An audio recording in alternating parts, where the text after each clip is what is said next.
మీ బంగారం తాకట్టులో ఉందా? విడిపించుకోలేక ఇబ్బందులు పడుతున్నారా? అయితే మీ బంగారాన్ని వెంటనే విడిపించి కొంటాం. గణేష్ గోల్డ్. మీరు సంప్రదించాల్సిన ఫోన్ నంబర్లు 9160-266-916, 8712619507.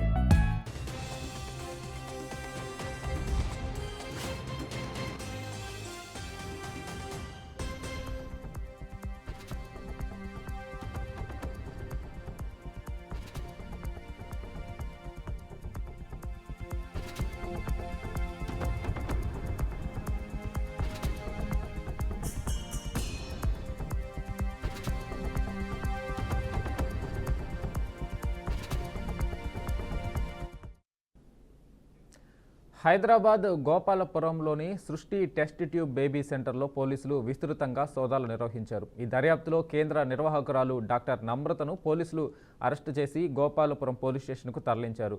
తదితరంగా 2 ల్యాబ్ టెక్నీషియన్లను కూడా అరెస్టు చేసినట్లు పోలీసులు తెలిపారు. ఈ దర్యాప్తులో పోలీసులు కీలకమైన ఫైళ్లను స్వాధీనం చేసుకున్నారు. సిబ్బందిని కేంద్రంలోనే ఉంచి రాత్రి 2:30 వరకు ప్రశ్నించారు. అనంతరం వారిని బయటకు పంపారు. నిన్నటి నుంచే పోలీసులు, రెవెన్యూ, వైద్య ఆరోగ్య శాఖ అధికారులు సృష్టి టెస్ట్ ట్యూబ్ బేబీ సెంటర్పై తనిఖీలు కొనసాగిస్తున్నారు. సంతానం కోసం వచ్చిన దంపతులను మోసం చేసి భర్త వీర్య కణాల బదులు ఇతరుల వీర్యంతో చికిత్స చేశారని ఆరోపణలతో డాక్టర్ నమ్రతపై మోసపూరిత వైద్య చర్యలు, నైతిక నిబంధనలు ఉల్లంఘించారని అన్నారు.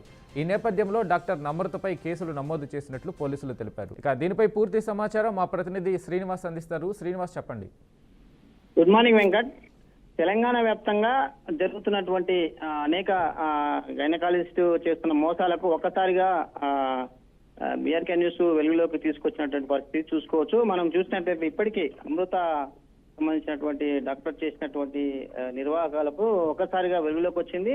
ఎవరైతే టెస్ట్ ట్యూబ్ బేబీ పేరుతోటి దంపతులు పిల్లలు కావాలని వస్తున్న వారికి ఎంత మోసం చేస్తున్నారు అనేది ఇప్పటికే వెలుగులోకి వచ్చింది. అక్కడ ఉన్నటువంటి టాస్క్ ఫోర్స్ సిబ్బంది దాడి చేయడంతో వెలుగులోకి వచ్చినటువంటి పరిస్థితి. రాత్రి 2 గంటల సమయంలో వాళ్ళు అదుపుకు తీసుకొని విచారించిన క్రమంలో కూడా ఎవరైతే దంపతులకు పిల్లలు కావాలో వారు చేస్తున్న క్రమంలోనే వీరికి ఎవరైతే వీర్య కణాలు మార్చి వేరే వారి వీర్య కణాలని చేస్తూ ఇట్లాంటి తప్పుడు అంటే సమాచారం ఇచ్చి వాళ్ళ దంపతులని మానసికంగా ఇబ్బంది పెడుతూ వారికి మార్పిడి చేస్తున్నారు. ఇదే క్రమంలో కూడా వారి దగ్గర లక్షలాది రూపాయలు కొల్లగొడుతూ అనేక సార్లుగా ఇబ్బంది పెడుతున్నటువంటి పరిస్థితి.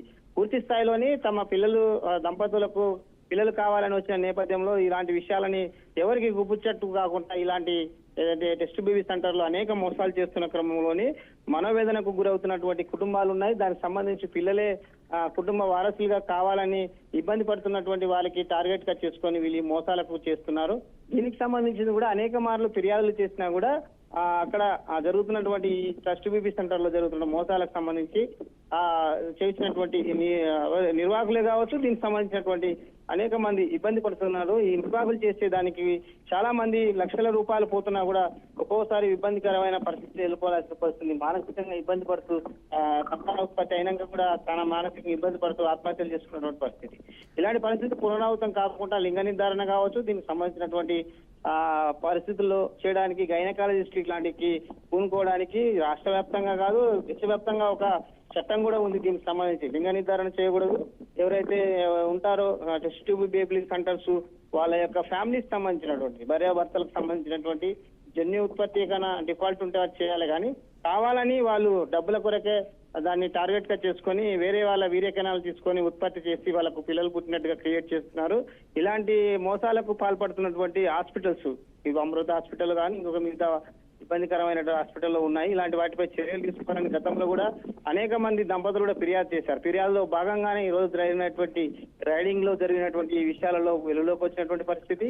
ఇలాంటి పరిస్థితులు ఇంకా అనేక హాస్పిటల్స్ ఉన్నాయి. అలాంటి కాకుండా చూడాలనేది కూడా అనేక కుటుంబ సభ్యులు అనేక మంది దంపతులు టెస్ట్ ట్యూబ్ బేబీ సందర్శిస్తున్నటువంటి వారు కూడా ఇబ్బంది పడుతున్నటువంటి పరిస్థితి. వెంకట్, అయితే శ్రీనివాస్, ఈ ఘటన ఈ మోసం ఎలా వెలుగులోకి వచ్చింది అంటే ఆధారాలు ఎలా లభ్యమయ్యాయి?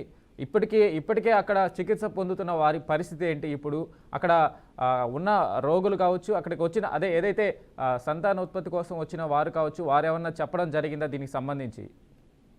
వెంకట్, ప్రధానంగా చూసుకున్నట్లయితే జనరల్ గా ఎవరైతే దంపతులు ఉంటారో వారు అనేక మానసిక ఇబ్బందులు గురవుతూ అనేక ఈ విధానాలతో ఈ గైనకాలజిస్ట్ దగ్గరకు వస్తారు. పిల్లలు అంటే తమ ఆర్థిక పరిస్థితులే కావచ్చు, శారీరకంగా ఉన్నటువంటి అంటే బాడీ టెక్నికల్ ప్రాబ్లమ్స్ తోటి ఇబ్బంది పడి వాళ్ళు డాక్టర్ కు సందర్శిస్తారు. అయితే సందర్శించిన క్రమంలో ఆసరాగా చేసుకున్నటువంటి gynaecologist doctors test tube baby centres కావాలని వాళ్ళని టెస్టుల పేరుతో ఒక 6 నెలలు మాత్రము బాగా తిప్పుతారు. ఆ తర్వాత క్రమేపీ వాళ్ళు కౌన్సిలింగ్ పేరుతోటి చెప్తున్న విషయాలలో కాకుండా వర్గీకరిస్తూ వాళ్ళకు తెలియకుండానే వేరే వీర్య కణాలు అంటే కుటుంబ సభ్యులు వీళ్ళిద్దరు భార్యాభర్తల వీర్య కణాలు కాకుండా వేరే వీర్య కణాలని చేస్తూ టెస్ట్ ట్యూబ్ బేబీలో సక్సెస్ అయిందని వీళ్ళకి చెప్తున్నారు.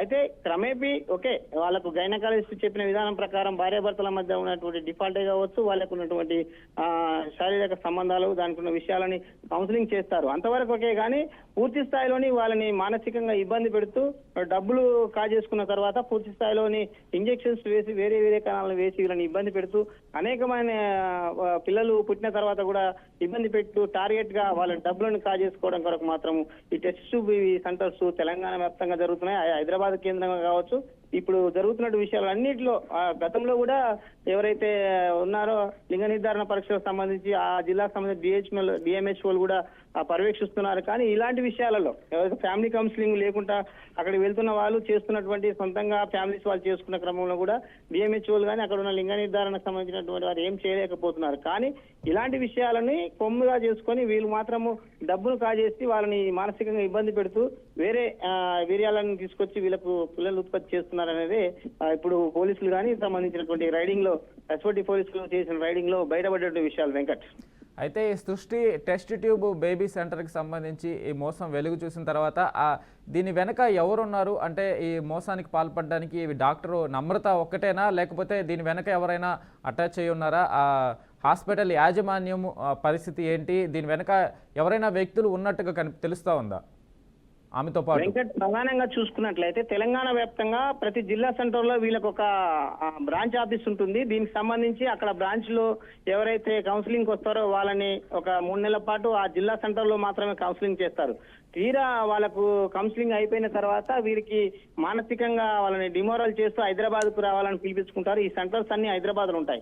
కానీ వీళ్ళకి బ్రాంచెస్ సంబంధించినటువంటి వీళ్ళు గైనకాలజిస్ట్ ప్రతి జిల్లా హెడ్ క్వార్టర్ లో విజిట్ చేస్తుంటారు. ఆ జిల్లా హెడ్ క్వార్టర్ లో విజిట్ చేసిన క్రమంలో వాళ్ళకు ఉన్న పరిస్థితి వాళ్ళకు స్కానింగ్స్ ని బట్టి కొంత ప్రొలాంగ్ టైం ని తీసుకొని వివిధ రకాల వాళ్ళ టెస్టులు చేసి వాళ్ళకున్న పరిస్థితిని చూసి పూర్తి స్థాయిలో వాళ్ళకు చెప్పాల్సిన విషయం చెప్పకుండా ఓకే ఖచ్చితంగా మీకు బేబీ పుట్టే అవకాశం ఉందని వాళ్ళకు ఉన్న పరిస్థితిని వక్రీకరిస్తూ చెప్తూ వాళ్ళకు బేబీ పుడుతుందనగానే వాళ్ళ డబ్బులని ఏదైతే 4 లక్షలు కావచ్చు 6 లక్షలు కూడా దాకా కూడా వాళ్ళు ప్రతి సెంటర్ లో తీసుకుంటున్నారు ఒక సెంటర్కి వెళ్ళి. అయితే వాళ్ళు మానసికంగా ఇబ్బంది పడుతూ ఉన్న క్రమంలో మెడిసిన్ వాడుతున్నాం కదా బాడీ క్యూర్ అయింది అనేది వాళ్ళకు తెలిసిన క్రమంలో కూడా బాడీ క్యూర్ అయిన వేరే వీర్య కణాలు ఇది వీరు ప్రైవేటు వ్యక్తులతోటి వీర్య కణాలను ఉత్పత్తి చేసుకొని స్టోరేజ్ చేసుకుంటారు. ఇలాంటి ఏదైతే టెస్ట్ బేబీ సెంటర్స్ ఉన్నాయో గతంలో కూడా అన్ని జిల్లా సెంటర్లో కూడా జిల్లా కలెక్టర్స్ డిఎంహెచ్ఓలకు కూడా చెప్పడం జరిగింది. అయినా కూడా వీళ్ళని ప్రధానంగా వాళ్ళకు డబ్బుల రూపంలో వాళ్ళు మభ్య పెడుతున్నారా డిఎంహెచ్ఓలని మరొక రకంగా మభ్య పెడుతున్నారా తెలియదు. కానీ దానికి సంబంధించిన విషయాలు మాత్రం పూర్తిగా వాళ్ళనైతే మానసికంగా ఇబ్బంది పెడుతూ టెస్ట్ బేబీ సెంటర్లో లక్షలాది రూపాయలు మాత్రం వసూలు చేస్తున్న పరిస్థితి వెంకట్. అయితే శ్రీనివాస్, మీరు అన్నట్టు ఈ సృష్టి test tube baby centre branches ఉన్నాయని చెప్తున్నారు. ఈ బ్రాంచెస్ అన్ని ఒక యజమానికి సంబంధించిన ఒకరివే సంబంధించినవా, లేకుంటే ఈ సృష్టి టెస్ట్ ట్యూబ్ ఏదైతే నమ్రతకు సంబంధించి ఈ సెంటర్ వరకే విడిగా చూడాలా? మిగతా సెంటర్ల మీద కూడా ఏమైనా సోదాలు ఏదైతే పోలీసులు తనిఖీలు నిర్వహించే అవకాశం ఉందా ఇప్పుడు?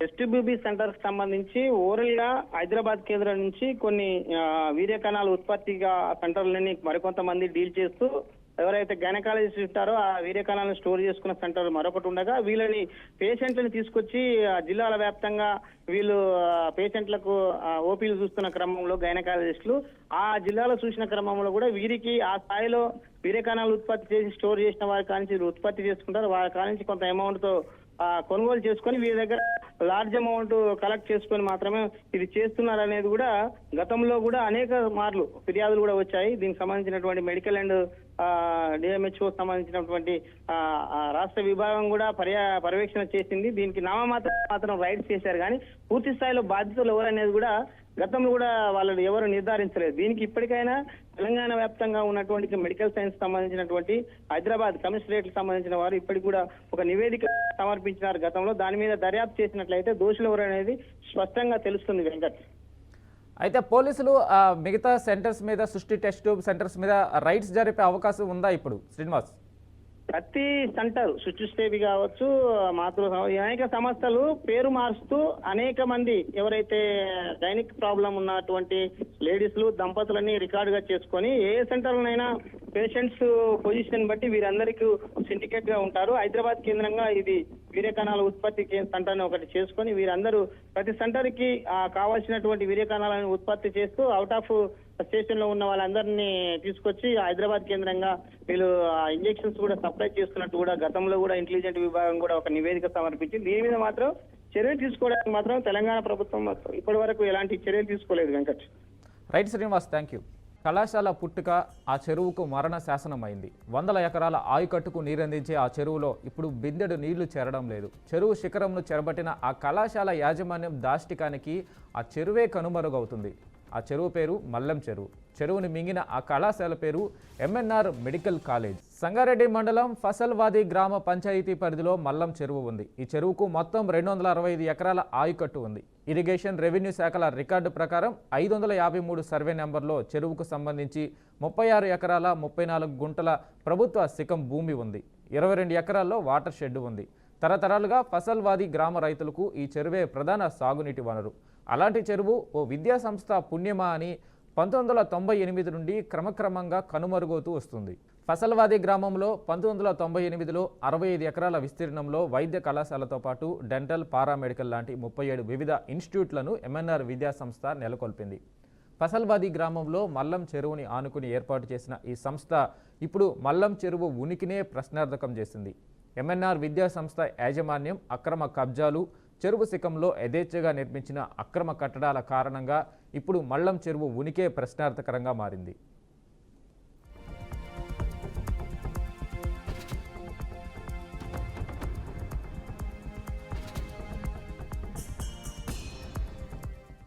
ఎంఎన్ఆర్ కళాశాల విస్తీర్ణంలోని 65 ఎకరాల్లో కళాశాల నిర్మాణం జరగకముందు దాదాపు 45 ఎకరాల ప్రాంతం నీటిలో మునిగి ఉండేదని గ్రామస్తులు చెబుతున్నారు. చెరువు శిఖం భూమిలో ఎలాంటి అనుమతులు లేకుండా యథేచ్ఛగా అక్రమ నిర్మాణాలు చేపట్టింది ఎంఎన్ఆర్ కాలేజీ యాజమాన్యం. కళాశాల హాస్టల్ భవనాలు, స్కూల్ బిల్డింగ్, కళాశాల ప్రహరీ, గుడికి సంబంధించిన పూజారి గది లాంటివన్నీ చెరువు శిఖంలోనివేనని స్థానికులు ఆరోపిస్తున్నారు. ఇంత జరుగుతున్నా ఎన్నిసార్లు ఫిర్యాదులు చేసినా రెవెన్యూ, ఇరిగేషన్ అధికారులు పట్టించుకోవడం లేదు. ఎవరూ కళాశాల అక్రమాలపై కన్నెత్తి చూడడం లేదని ప్రజలు ఆగ్రహం వ్యక్తం చేస్తున్నారు. చెరువు శిఖంలో నిర్మించిన అక్రమ నిర్మాణాలను క్రమబద్ధీకరించాలని ఎంఎన్ఆర్ యాజమాన్యం హెచ్ఎండిఏ, ఇరిగేషన్ అధికారులకు దరఖాస్తు చేసిందని ఆరోపిస్తున్నారు. ఎట్టి పరిస్థితుల్లోనూ వారికి ఎన్ఓసీలు ఇవ్వొద్దని ప్రజలు డిమాండ్ చేస్తున్నారు.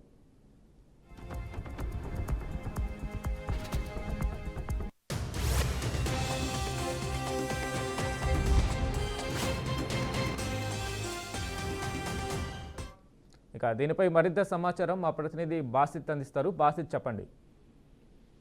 వెంకట్, సంగారెడ్డి జిల్లా కేంద్రానికి ఆనుకొని ఉన్న ఫసల్వాది గ్రామ పంచాయతీ పరిధిలో మల్లం చెరువు ఉంది. ఈ చెరువుకు మొత్తం 265 ఎకరాల ఆయకట్టు ఉంది. ఆయకట్టు ఇరిగేషన్ రెవెన్యూ శాఖల రికార్డ్ ప్రకారం 553 సర్వే నంబర్లో చెరువుకు సంబంధించి 36 ఎకరాల 34 గుంటల ప్రభుత్వ శిఖం భూమి ఉంది.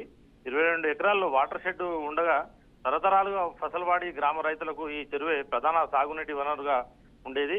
అలాంటి చెరువు విద్యా సంస్థ పుణ్యమాని 1998 నుండి క్రమక్రమంగా కనుమరుగుతూ వస్తుంది.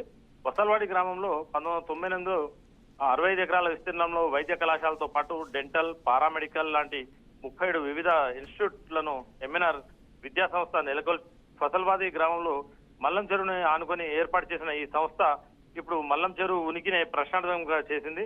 ఎంఎన్ఆర్ విద్యా సంస్థ యాజమాన్యం అక్రమ కబ్జాలుతో పాటు చెరువులో శిఖంలో యథేచ్ఛగా అక్రమ నిర్మాణాలు చేపట్టింది. ఈ కట్టడాల కారణంగా ఇప్పుడు మల్లం చెరువు ఉనికి ప్రశ్నార్థకంగా మారిందని చెప్పొచ్చు. ఎంఎన్ఆర్ కళాశాల విస్తీర్ణంలో 65 ఎకరాల కళాశాల నిర్మాణం జరగకముందు దాదాపు 45 ఎకరాల ప్రాంతంలో నీటిలో మునిగి ఉండేదని గ్రామస్తులు తెలియజేస్తుంది.